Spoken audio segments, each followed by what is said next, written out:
3, 2, 1. All right, so it is 10 a.m. New York time, 9 a.m. Colombia time, and whatever time it is in Europe and Middle East and Asia. But it is time for the second webinar. Thank you so much, our wonderful alumni, first and foremost, obviously, Tim and Claudia, but also the presenters. Today we have a very, very important session that will cover two things. One, plagiarism issues, and two, citation style, particularly APA. The reason these two are so important is because this will be your best invested hour, possibly even of your life. If you ever want to work in a job where you will have to write reports, you will definitely face these two challenges or problems or needs. You will see plagiarism, and you will have to cite sources. So approach this one not so much as a informative session specifically for the X-Culture project, but more as a general training session that will serve you for the rest of your life, pretty much. So I'm going to switch off here and leave it up to Claudia and Tim to manage the session. I hope you will enjoy it. As I said, it's a very important one, and I hope you will learn something new today. Thank you, Vasil. Welcome to the second webinar that we're going to have. This one is about referencing and plagiarism, as Vasil already mentioned. The last one was about structuring and design and reliable information. So we will make a link to that. I first want to introduce all the speakers. So we have Chilla and we have Nina. So they will speak about referencing and about plagiarism. So Nina will talk about plagiarism a little bit, and Chilla will talk about referencing. I would first like to give the word to Claudia so that she can give her speech, as she is the coaching director, and then we will move on to the slides from the PowerPoint.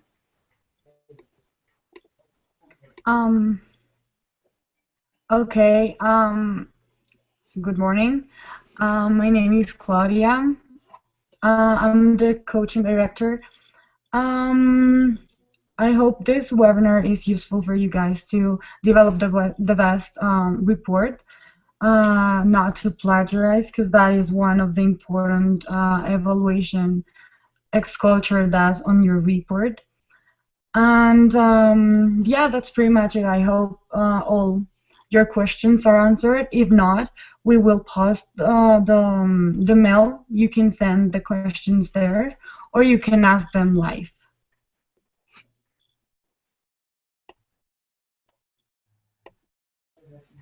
Thank you, Claudia. So what she said, the email will be posted into the chat and on the YouTube channel. So basically, you can use that to post your questions if they have a lengthy source that we cannot answer right now. I will start going with the presentation. So I will screen my share a little bit because I cannot see the screen shared already. So I will do it myself right now. I will share it. Oh, you will share it? Okay, that's great. Okay. Yeah, I can share it.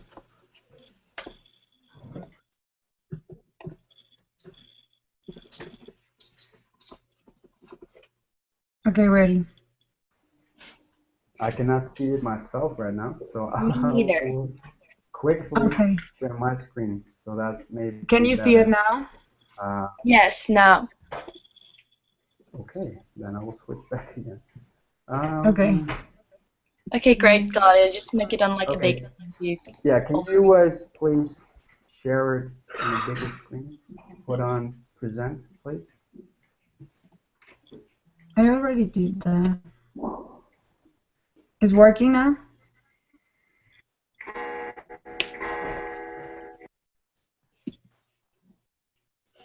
No, okay, so I will really share my screen for a second, then it can be a little bit easier. Otherwise, we're losing too much time. Okay, so my screen should be shared right now, and it should be on the PowerPoint. Can everybody see it in a bigger scale right now? No. Yeah. Yeah. Yeah. Okay. Okay. So we're going to talk about reference and plagiarism. Was there something, Claudia? No, nothing. Okay, so we're going to talk about referencing plagiarism. As I already told you, Nina is going to talk about plagiarism and Chilla is going to talk about referencing. But first, before we go to that sections, I just wanted to give you two examples of what plagiarism is. So we have deliberate plagiarism and we have accidental plagiarism. Most of the students, when they're making documents and there is a section that is plagiarized, most of them don't know how to cite or how to paraphrase or how to summarize. And in most of the cases for university students or for master students, this is not the case. And for my example, when students come to apply for a job and they work for a couple of months for their tryouts, because normally organizations don't immediately give you the full job, but have a sort of 2 months of a tryout, then we won't see this because most of university students don't do this. However, there are still people that or deliberately plagiarize or accidentally still don't know what it is. So this is one of the examples with some points on what accidental and what deliberate plagiarism is. And this is another one. So basically a simple analogy of plagiarism is to copy a paragraph from a text and without quotations or without referencing the source, which is actually taking somebody else's work into your document and providing it to your teacher, to your employer, or whoever it may be as your own work, and that is plagiarism. The funny thing about this is these two pictures is that these are a really good example for plagiarism because I also didn't source these pictures, and sourcing of pictures is also necessary when you're writing a document. And in most reports that I read or review when the semester is over from X-Culture, don't provide sources with the photos or with the diagrams or with the tables or with anything they are providing or making the statements from. They're not providing the source, at least not in an APA style or not in a sufficient enough way that I see, okay, you didn't get this from yourself, but you understood the source and you made your statements upon this. So there's actually two good examples. So what we're going to do in this webinar right now is make you understand the requirements of referencing, basically identify the APA referencing style because there are more out there, but APA referencing style over time has become the most common one that has been used by most in the business world. So basically use this use this PowerPoint, use this webinar for your document before you submit your report. We will also include a sort of in-text citation method so that you know how to reference sources, how to reference photos, pictures, diagrams in APA style, and why it is so important to identify where references are coming from. Because when an organization looks at your report, basically what we want to see is that you know how to reference, you know how to use somebody else's work and make your statements upon that, but still give recognition to the person that gave you that idea. So this is really one of the most important things. Then I would like to give the word to Nina for the first part, plagiarism. She will explain you the forms of plagiarism. She will tell you why to avoid plagiarism, why it's so important, because it's not only important for your student life, but it's also really important for your business life. As your student life, if you have some plagiarism there, it might affect your business life. So that is what Nina will discuss. Then the APA style referencing, how to format it, how citations work, where to place them, and how it affects the referencing list, and how you should put your sources into the references list. So make sure that you really pay attention to what Nina and what Chilla has to say, because they have some experience in this field and they will explain a lot more than I just did in a minute. So please, Nina. Yeah, thank you. So I like to start out and say what plagiarism means. Well, obviously you can see the definition, but what it really says is, oh, Sorry, I'm waiting. Tim, could you please share your screen again? Yeah, sure. I thought you had your own. Okay, here we go. Thank you. Is it back again? Yeah, excuse me. Yes, 1 second. Yeah, there we go. Perfect. Thanks a lot. So, in my own words, I think it makes the most sense to say that plagiarism is copying anything from any other person and writing out ideas that are not your own. Obviously, most of the ideas, especially in the business world, they don't come from yourself. You need some sources to undermine, yeah, what you're trying to say or where you got it from, etc. So, with that being said, I think to look at the forms of plagiarism makes the most sense. First of all, we have the direct form. So, you basically just cut out something and paste it into your document. I think we probably, when we might be in middle school, all done something like that, especially for presentations. But back then, at least I did, I didn't know what it meant to plagiarize yet. And so I think this is the simplest and, let's say, worst form. Um, Also, we have the mosaic plagiarism, which means that you just paraphrase something by like altering a few words, but you actually just following the same structure or idea of it. And then if you don't acknowledge where you get this from, it's plagiarism again. Yeah, we all know also that it means if you just use an image or a source or a diagram like Tim just said and you don't reference it, it's also plagiarism. Furthermore, it's also important to use quotation marks, footnotes, in-text reference, and a list of sources in the correct form. Because if you do not, it again could mean that you plagiarize. And what that effect is, I'll tell you later about.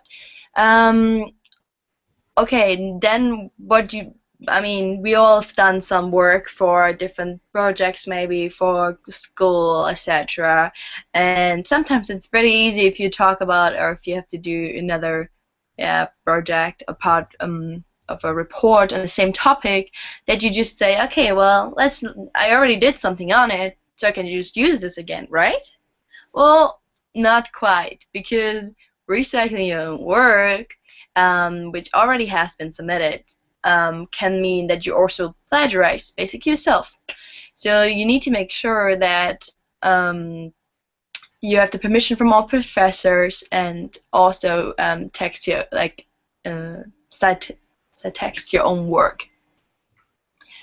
Now, since this is an international community, we often, at least I do, I Google things in my native language, so in German, because I find that sometimes I found more alternative information if I try and Google in a different language. Well, what that means, if I then take just a document and translate it into English, I'm still plagiarizing. It might be a totally different language, and it sounds different to anyone else because they don't know German, but in the end, it's not my idea, and you're still plagiarizing. So now that we know most of the forms of plagiarizing, I think it's good to take a look on how you can avoid it, because we know what it is, but we don't want to do it. So the most important part, I think, is that you learn and to speak your own mind.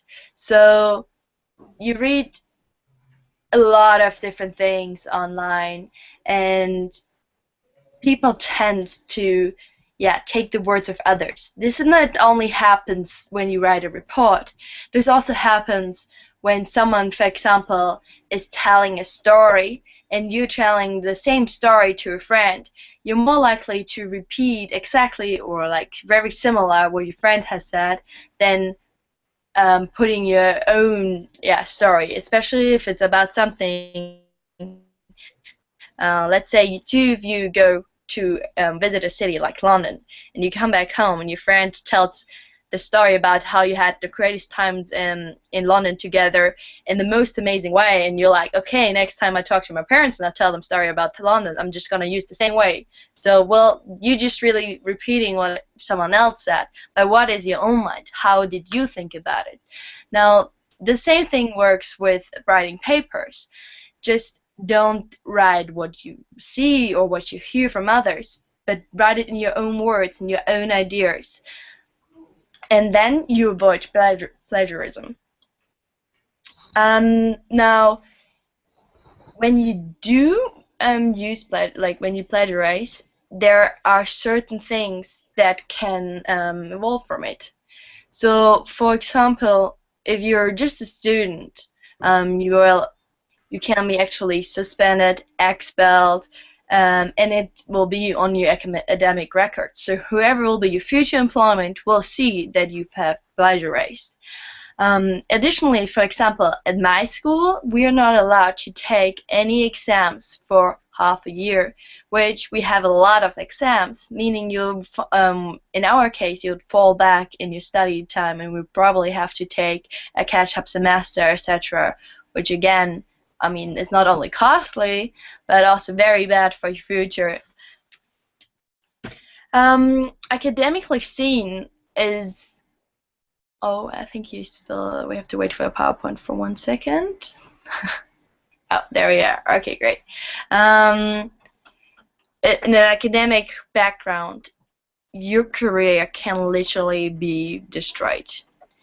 If you like to write, if you like to research, and you want to publish your own papers later on, having the background of plagiarism, you might not be able to publish because publishers, they're scared that again you have that you plagiarize, and they don't want to take that risk. So it can destroy your future. It can destroy your future plans by just plagiarizing once. Now, as a professional in a working environment, if you plagiarize, you most likely will be fired. And it will be very difficult to find a replaceable job again. I mean, what are you going to say at your next job interview? Why did you leave? If they ask you, why did you leave your old work? Well, I plagiarized and got fired. I don't think you're going to get hired again. So be aware of that. Now, also, if you plagiarize, you're cheating on yourself. I mean, it applies that you think that your own ideas are not worth it, or that your own reasoning is not worth it, and so you repeat someone else's work because you think it might be better, etc. But how do you learn from it? I mean, I think you only learn if you do things by yourself. You don't learn if you just copy others' work, if you just do the same thing other people have. So besides cheating on yourself, in general, it's also a very unethical behavior. It can lead to also other unethical behaviors, and if you start behaving not very ethical, people will also see you in a different light. They see you might not be the person who you are or who you pretend to be, because you cannot follow simple ethical rules and simple ethical behavior. So it does not only affect your work, your school, but it also affects your social life. Furthermore, there are also obviously legal aspects. I mean, there's copyright laws in most countries, and you can actually get in a lot of trouble.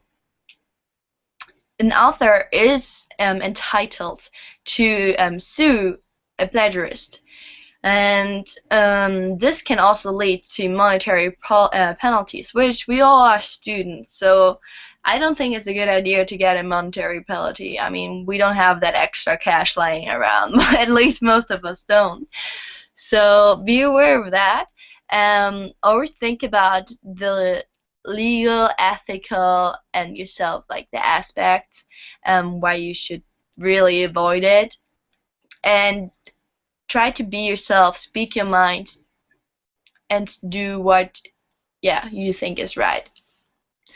One more thing I think that is very important to say is you might all be working in groups, and what at least Tim suggested last time, it's best to work together in every single part. However, I know it is difficult to work in an international team if everyone is around the world at different places.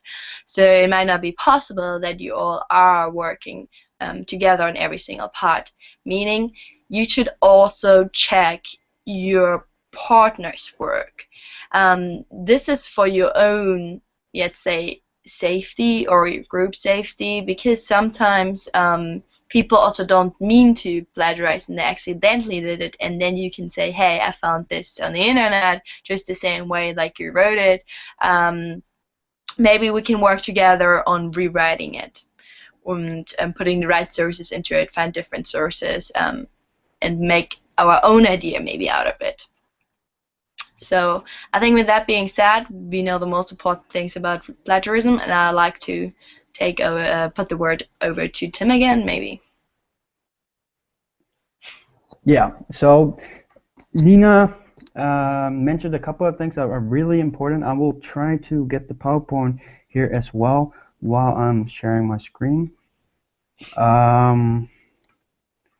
Yeah, so the forms of plagiarism, you really have to pay attention when you write your document, because due to the coaching program, we also checked a lot of documents already, and we basically only gave feedback on the sourcing part, because the information that you tell us, you have to convince us. So what I said in the last webinar as well is that you know more of the situation than us. However, if you don't properly source it or don't reference it to the information that you received and where your statements are based on, then you're not convincing us. Because what an organization is looking at, for example, with my consulting office, then I'm not looking at your information. I'm looking at your executive summary. I'm looking at your referencing page. If everything you say in your executive summary is actually based upon something. And that is the most important thing, because if it's not, it will be, your report will be on a really big pile of other reports, which will probably be not even looked at according to this. So make sure that all these forms of plagiarism, all these things are literally checked upon before you submit your report. And you can either put it into your draft, and you can see what is happening with your draft and then revise it. But I really advise you to already in your draft, that is due on the 19th if I'm correct, that you make sure that this is already implemented in this, because apart from what your document has to offer to convince us, this is the basic part that most of the teams get a low score on, because referencing is a really hard part for most students, for most people, and that's why we actually have a webinar about this. So make sure that what Nina said is that it's that you get it, that you actually use it, because it's really important. And now we actually go to the referencing part. So this is how you should use the referencing APA style so that you don't plagiarize. This is a method how to avoid it. So we give you the instruments to do it. Just make sure you listen to Chila as much as possible, because this is the most important part. And I would like to give the word to Chila.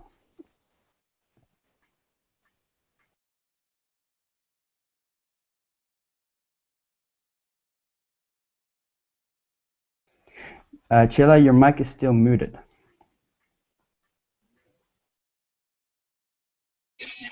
Okay, perfect. Can everyone hear me now? Yeah, it's great. Okay, perfect. So thank you, Tim. I'm joining in from Nicaragua this morning. Hello, everyone. My name is Chia. I'm one of the coaches on the Agriculture program, and today I'm going to actually talk about the referencing style we have to use within the Agriculture report. Now, Nina highlighted the risks of plagiarism, why is it so bad, and I'm going to take the bright side of the things. I'm going to say, all right, we're aware that plagiarism can exist, but the best way to actually avoid it is to make sure that you reference your work. Now, there are over 100 referencing ways, but probably some of the most popular ones are the APA, which is from the American Psychological Association. Why is this become more popular? It's because within the business world, it's been used a lot more than other referencing methods. So people in the business world are a lot more likely to know this style of referencing, and that's why we encourage you to use the APA style. I'm going to talk about the details about this in particular, but overall, I'm just going to actually mention why is referencing also a good thing. So basically, referencing, it gives you a standard system to credit others' work. So basically, when you mention something in your report, that's a statistic from somewhere, that's a quote from somewhere, you have to mention where is it coming from, this information.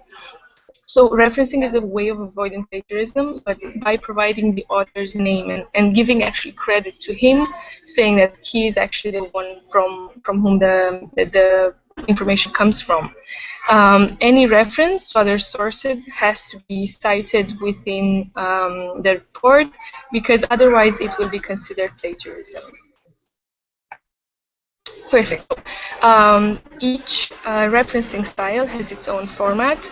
I'm just going to very quickly go over these facts, because basically it's just some settings you have to do in your Word document, and just ensuring that you have a consistent format, and then all reports will actually have a consistent formatting when it comes to referencing. So you have margins, indentation, the font, alignment, numeration, and headings. All these are specifically mentioned, and you have to follow the specific formatting requests. So I think we are all good to actually just go over this slide, because these are just facts that you can actually follow when you structure your referencing list, how much margin to put, what's the indentation, what font to use. So if we can just pass on to the next slide, please. Thank you. Right, so we also have the parenthetical citation, and these are when you actually use a citation to other sources and you use them in your text.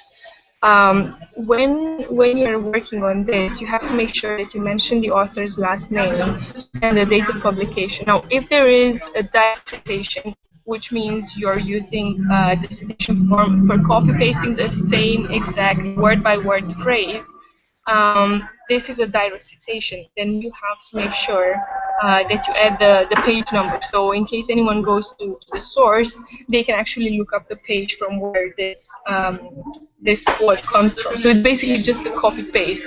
Parenthetical citation is a copy paste word by word of what it comes from, but you have to make sure you put it in citation and you mention the author, year, and page. So as you can see here in yellow, more than 3,000 years ago, whatever it says. The point is that you have the citation marks, and it then says the author and ideally the page, which is 27. So if I would go in this source, I would go to page 27 and I would have the exact same sentence somewhere. So this is what it means to have a parenthetical citation.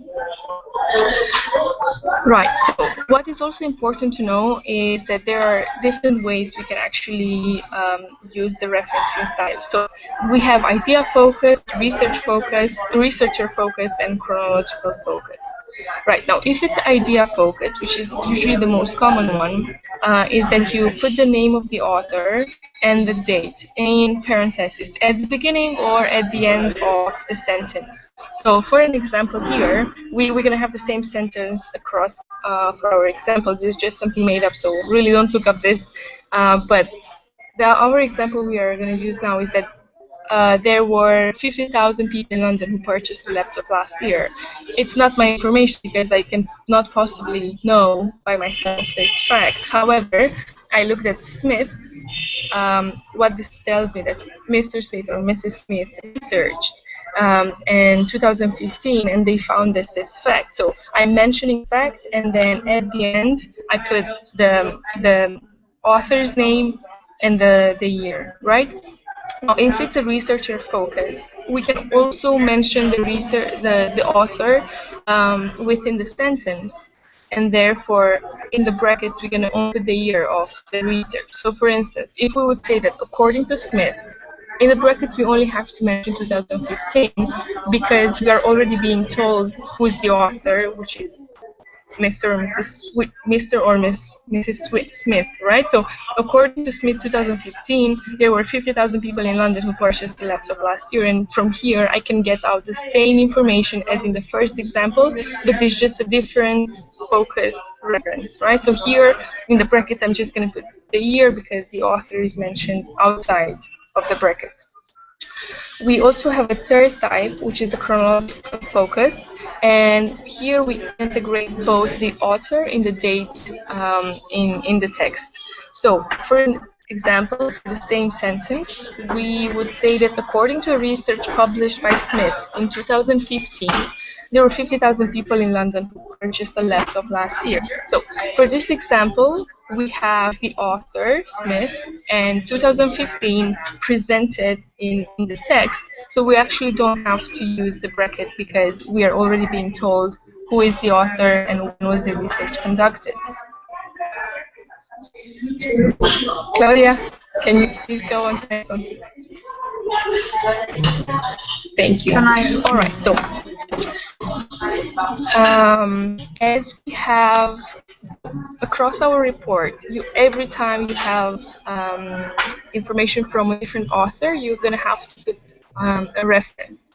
But within the text, we do not need any footnotes, we don't need any full reference. All the way across the text, we only need name and the year of the research. Right, and all the information then will be able to be found in a reference list, a comprehensive reference list at the end of the report. And how this will look like is a chronological list by the author's name of all the documents or researches you mentioned in your document. So the reference list had the purpose to help readers find the sources that were actually used during the report. So for instance, if I'm reading about Smith, who researched that there were 15,000 computers purchased in London last year, and however, I'm more interested about the research and I would like to find out more, then I would go to the reference list at the end of the report and I would go to S, find Smith in the list of research, check if it's Smith 2015 because it can only also be, for instance, Smith 2015 or 2013 if there were other researchers. So we have to make sure the year is consistent. So I would go to my reference list, find Smith 2015, and then go and read the whole name of the research, and then possibly I could go myself and find it and read more about it if I'm interested. So that's also one of the purposes of a reference list, but also to give full credit to the authors mentioned before. All the citations should be listed in the reference list. They have to be, again, chronological. And again, a bit of the formatting is the indentation of 5 centimeter, and it should be double spaced. So again, this is just pure formatting from Word, but it's important to have it consistent. Okay, so now, a reference list, what should it actually have? You first have to start off with the author's name or names, depending how many authors you have. Then you follow with the publication date.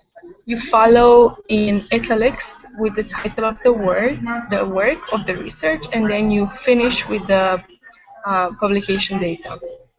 So for example, you can see below that what this actually tells me is that the paper that's called Audiovisual Correspondence between Musical Timbre and Visual Shapes is actually being written by 3 authors. So in this case, we have 3 authors, and it was carried out, the research, or the paper was actually finished in 2014. And then I also have publication data. All right, so that was it. But before actually finishing, I would like to just go over a few key points and ideas about referencing. if you guys work on different parts of the report during the work, just make sure that as well as with the consistency of writing style, you're going to have consistency of referencing. So for instance, excuse me. So for instance, if one team member would use a different referencing style, you would have to correct it because all team members should actually use the APA referencing style. It has to be consistent. So that's why you would actually, everyone in the team should ideally check the whole report to make sure that referencing is consistent and there is referencing to all the used data from other sources, and therefore you're going to avoid plagiarism by referencing. It's totally fine to use information from other people, so to use data and facts and statistics that were researched by someone else. However, it's key to actually give credit to them in order to avoid plagiarism and give a more professional side to your work. Now, referencing is very important also, for instance, when you are looking at the market research of the markets you might want to go in, and you're going to provide data about, for instance, demographics, data about the culture, data about the product information. All these things, obviously, they cannot be from your own information because you cannot possibly know how many people live in a certain country and how are they split according to age. So of course, this is going to be information that you will get from somewhere else. However, it's important to mention where you have the information from. Ensure you use the APA style across the entire report, and also please bear in mind that a good reference list indicates also a good work on the report. I've been always told in university that my reports were also evaluated according to my reference list.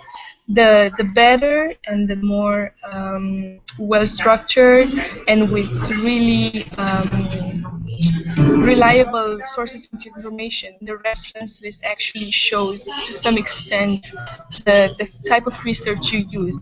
Please do not reference Wikipedia because this is not a reliable source. But this is again a different topic, so I will leave it just with that. Use credible sources, use them well, and make sure you list everything in your reference list chronologically at the end of the report, and then during the report mention the name and the year of the research, and everything will be fine with referencing. Thank you very much.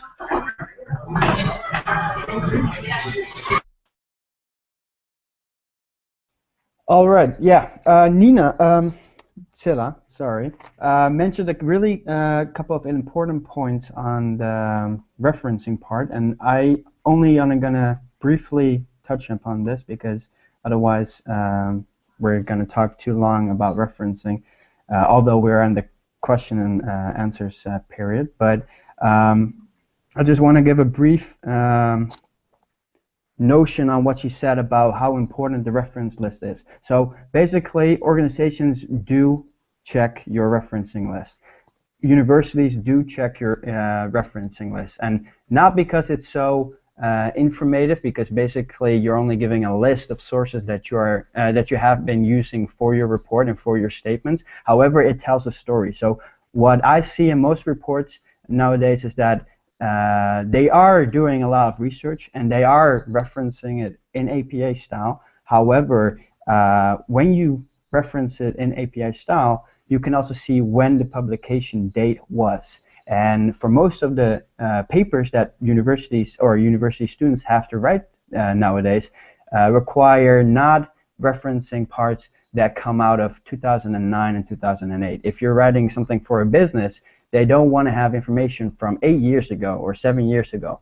They want to have information that is up to date. And this kind of way from referencing, instead of just sourcing or listing the source in your referencing page, that doesn't allow us to see where it came from and what the publication date is and who the author is. So even with Harvard referencing or APA referencing, it doesn't matter what referencing you use, just make sure that you list those things so that it's easier for us to see, okay, you did some valid research, it is up to date, and we can actually use your statements, because it is based on something that is really recent and is a trend right now. So this is really important. It tells a story. So it isn't just a list of citations, sources, pictures, or whatever it is that you want to convey in your document.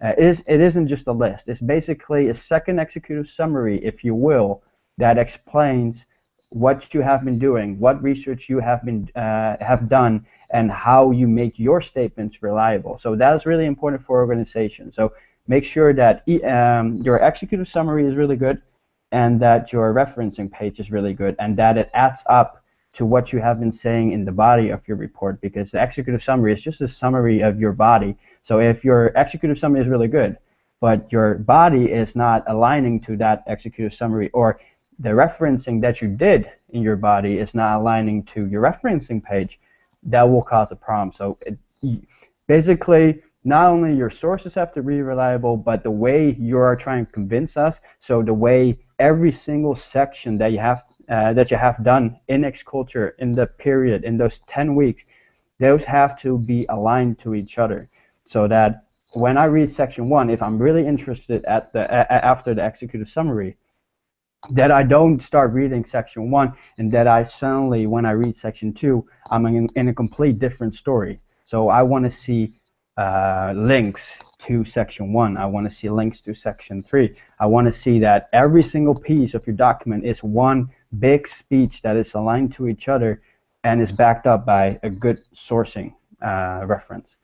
So yeah, that is about the referencing part. Then about the way you should be formatting it. On my screen you can see the formatting style.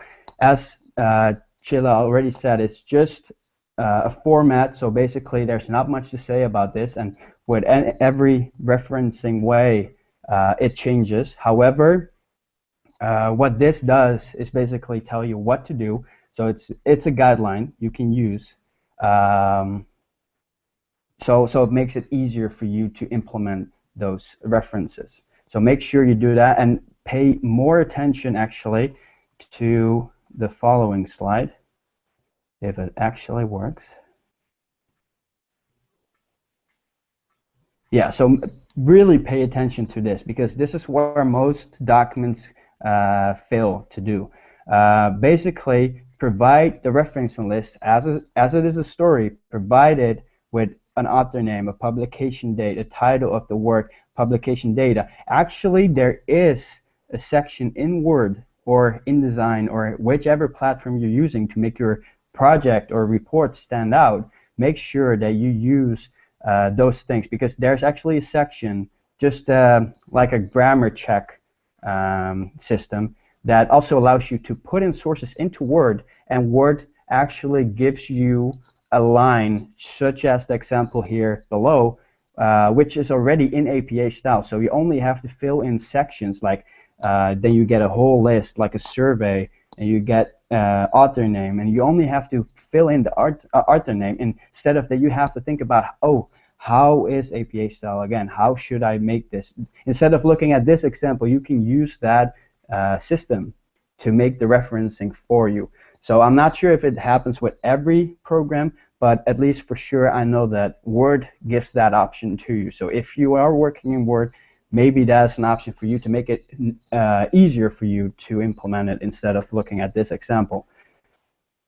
So I would like to go to the Q&A, because we're actually done. The referencing part and the plagiarism was extensive. However, it's only a short part of your report. So basically, I advise you to also watch the other webinar, because we talked about the body. So how to let your report stand out, and that is the most important thing, because you don't want to get on that big pile as on this picture actually.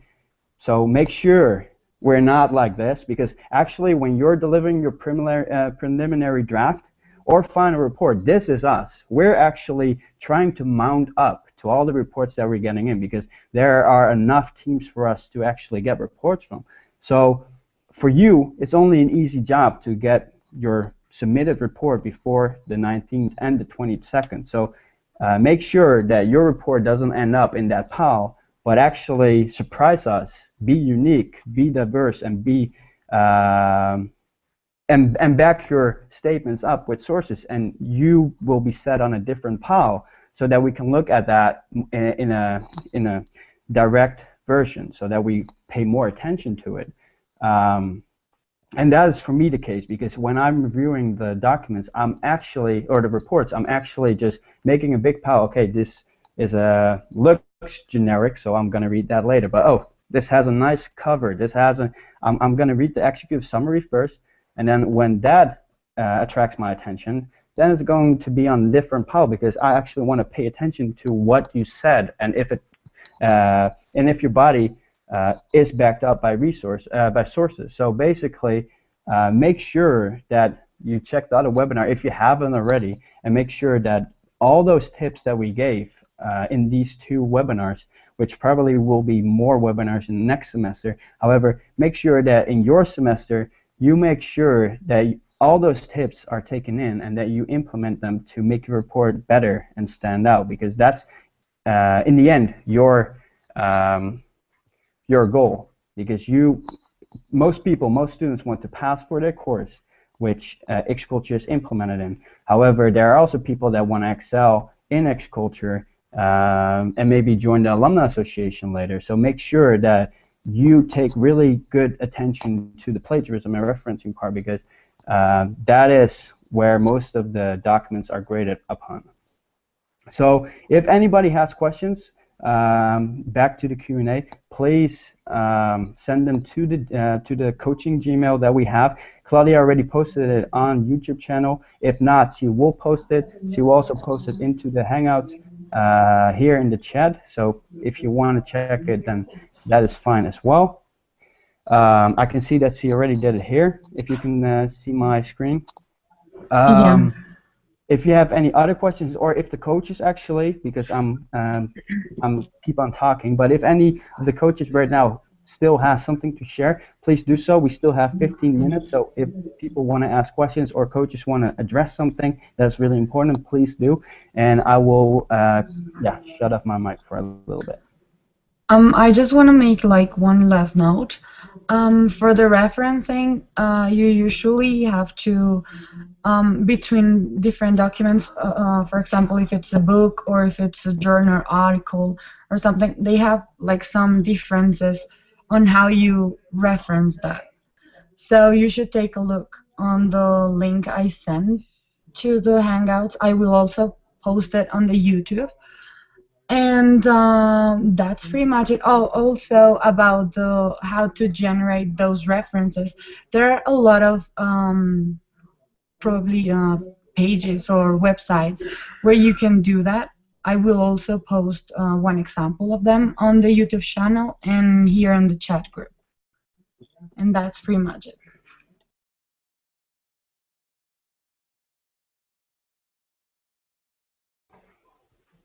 Okay, so if nobody else wants to add something more to the referencing or plagiarism or any of the other topics that we did in the webinar, I don't see any questions coming in, also not on the YouTube channel. So if you have any questions after, because most of you will watch this webinar later on as a replay, so make sure you just text us or email us your questions to the email, and then we will address them.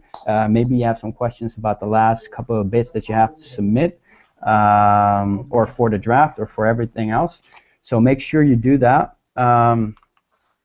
Yeah, and I would like to close off the webinar.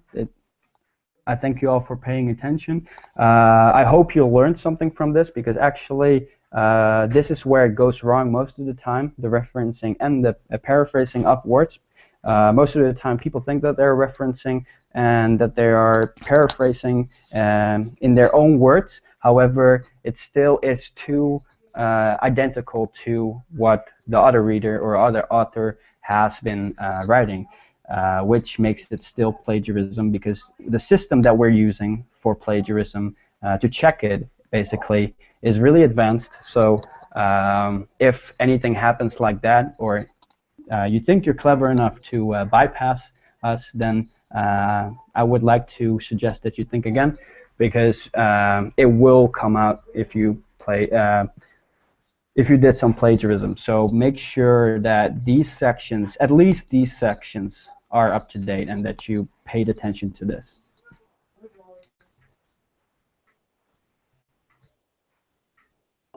Okay, thank you, Tim.